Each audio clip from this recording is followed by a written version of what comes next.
Selamat pagi dan salam sejahtera kepada yang terhormat Pak Agustinus Datulinggi, selaku Guru Bahasa Indonesia SMP Permai, serta teman-teman yang saya kasihi. Pertama-tama, marilah kita mengucap syukur kepada Tuhan Yang Maha Esa karena atas karunia-Nya lah pada pagi hari yang cerah ini, kita semua dapat berkumpul di sini dalam keadaan sehat sentosa. Pada pagi ini, saya Karolin Taraji diberikan kesempatan untuk membagikan sepatah dua kata mengenai perundungan. Perundungan itu apa sih? Saya yakin para hadirin belum semuanya atau belum sepenuhnya paham. Maka saya di sini mengajak para hadirin untuk mengupas topik ini bersama-sama. Perundungan berasal dari kata rundung, yang menurut KBBI artinya ganggu, usik, susah, dan sulit. Maka perundungan berarti pengusikan, penyusahan, dan penimpaan. Perundungan merupakan salah satu pelanggaran hak asasi manusia yang paling sering terjadi dan dapat dilakukan oleh semua kalangan, mulai dari anak kecil hingga orang dewasa. Dapat dilihat dari beberapa kasus di Indonesia, bahkan di dunia saat ini. Tetapi masih banyak yang belum menyadari bahwa ini adalah tindakan tidak terpuji.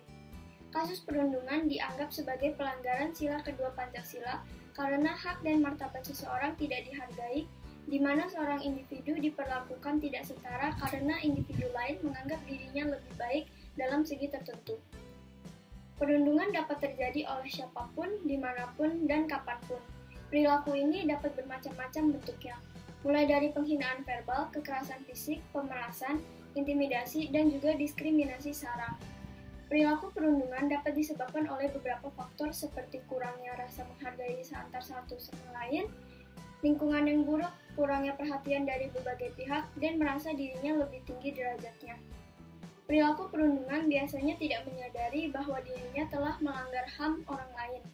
Bagi mereka, perundungan hanyalah suatu bercandaan dan merupakan suatu hal yang wajar sehingga mereka berbuat semena-mena. Mereka tidak menyadari bahwa perundungan dapat mengakibatkan dampak yang fatal bagi korbannya.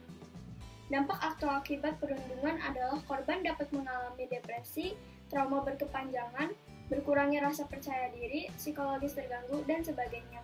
Lebih parahnya lagi, ada juga kasus perundungan yang berujung mengenaskan, yaitu kematian dan bunuh diri akibat merasa dirinya tidak berguna dan tidak berdaya. Menurut Komisi Perlindungan Anak Indonesia atau yang biasa kita sebut sebagai KPAI, kekerasan dalam bentuk perundungan tidak bisa dianggap remeh. KPAI mencatat tahun 2017 ada 107 anak yang menjadi korban perundungan dan ada 127 pelaku perundungan anak. Sementara perundungan di sosial media juga banyak terjadi dengan 109 anak menjadi korban di 2018 dan pelaku 112 anak. Memang terdapat banyak sekolah yang sudah memiliki sistem baik untuk mencegah adanya kasus perundungan. Akan tetapi, beberapa sekolah lain masih kurang pengawasan sehingga praktik yang merugikan tumbuh kembang bagi anak itu. Oleh karena itu, KPAI menyarankan untuk orang tua dan guru dapat melakukan pengawasan terhadap anak baik di sekolah, rumah, maupun media sosial si anak. Terakhir dari saya, orang yang kuat bukan mereka yang selalu menang, melainkan mereka yang bangkit kembali ketika terjatuh. Menurut saya, korban dari perundungan adalah orang kuat yang sebenarnya. Biarkan saja mereka berkata apapun itu hingga suatu saat mereka lelah. Yang terpenting kamu tetap berbuat baik dan fokus pada impian. Terpuruk dalam kesedihan karena perundungan adalah hal yang sia-sia. Bangkitlah dan buktikan bahwa kamu bisa dan kamu lebih dari apa yang mereka katakan. Kamu masih memiliki orang-orang yang penuh cinta dan impian yang perlu diperjuangkan.